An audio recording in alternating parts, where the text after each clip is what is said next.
Fan Shih-man, diplomatic wisdom, and sustainable prosperity. The death of the great conqueror Fan Shih-man left behind an immense power vacuum. The atmosphere in the Funanese capital became tense, filled with conspiracy and calculation. The empire, built by military might, now faced its greatest challenge: internal unity.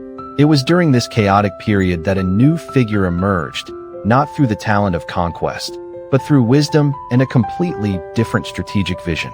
That was Fan Shih-man. 1. Cleaning up the aftermath of a coup. After Fan Shih-man passed away, his nephew Fan Shih, a brave but short-sighted man, quickly assassinated the legitimate heir, Fan Kim-sin, to seize the throne. This coup may have extinguished any immediate sparks of rebellion, but it also sowed deep distrust and division among the nobility and the military.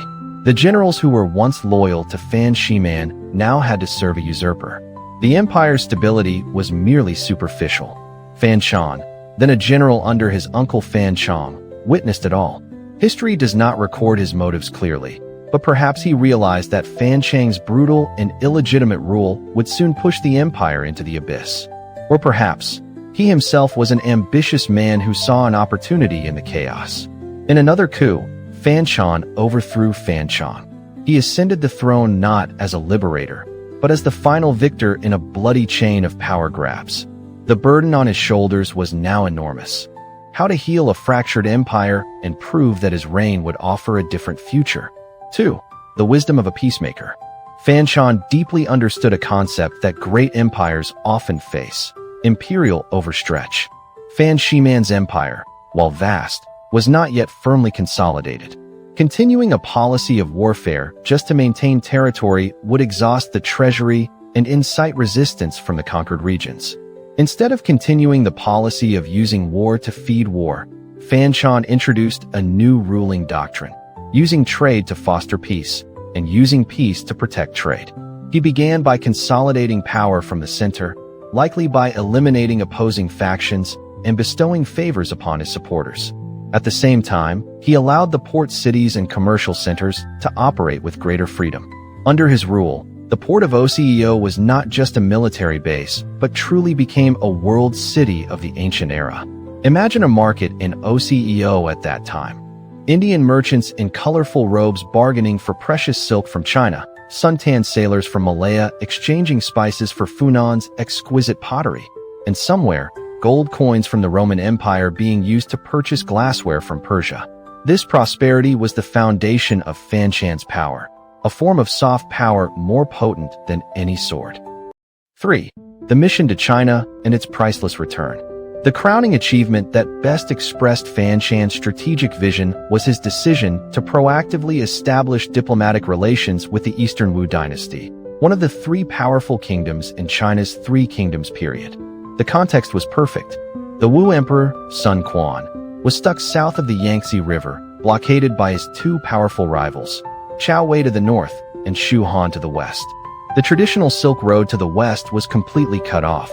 To acquire luxury goods and sustain his economy, Sun Quan had only one path left: the sea. He was desperate to find allies and trade partners in the south, and Funan was the perfect answer. Fan Shih seized this strategic opportunity. Around 243 AD, he sent a large delegation, including talented musicians and countless rare products from the tropics, across the stormy South China Sea to the Wu capital of Jianya, modern-day Nanjing. This was not the act of a vassal state paying tribute. It was an invitation for cooperation between equals, from a maritime power to a continental power. Sun Quan was incredibly impressed. He not only welcomed the delegation warmly, but also did something of immense historical significance. He sent his own mission to Funan in return to learn more. This delegation was led by 2 erudite envoys, Kang and Ying. When Kang and Ying arrived in Funan, they were truly astounded. They found not just a wealthy land, but a society with deep organization and civilization. In their records, they described in detail. On the capital, the city is surrounded by a wooden palisade. The king lives in a multi-storied pavilion. On law, they have no prisons. In case of a dispute, they practice trial by ordeal. The accused must carry a red-hot iron axe 7 steps, or hold rice in their mouth. The innocent will not be harmed. On the economy, taxes are paid in gold, silver, pearls, and perfumes. On culture, they love sculpture and carving.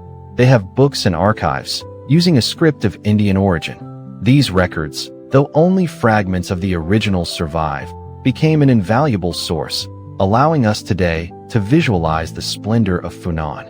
4. The man who opened the door for history. If Fan Shih-man was the one who used force to write the territory of Funan on the map, then Fan Shih-man was the one who used wisdom to write Funan's name into the history books of the world. His greatest legacy was not conquered lands, but international recognition.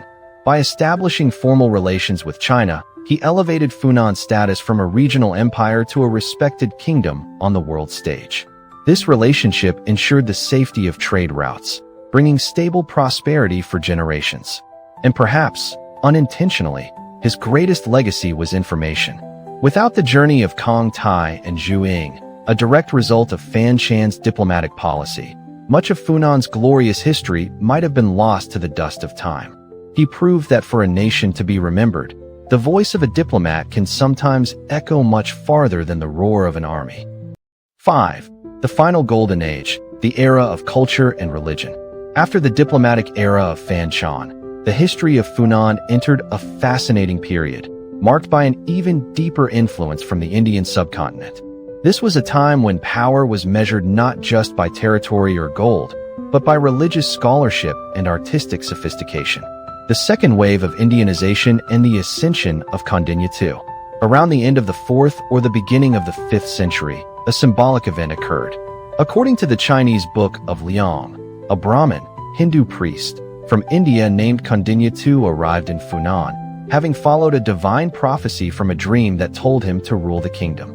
Upon his arrival, the people of Funan completely submitted and joyfully acclaimed him as their king. This event was not a military invasion, but a cultural coronation. It demonstrates that Funanese society at the time had become so Indianized that the ascension of a learned Brahmin to the throne was seen as being in harmony with the will of heaven. Kandinya II initiated a series of reforms, reshaping the legal and administrative systems to more comprehensively follow Indian models.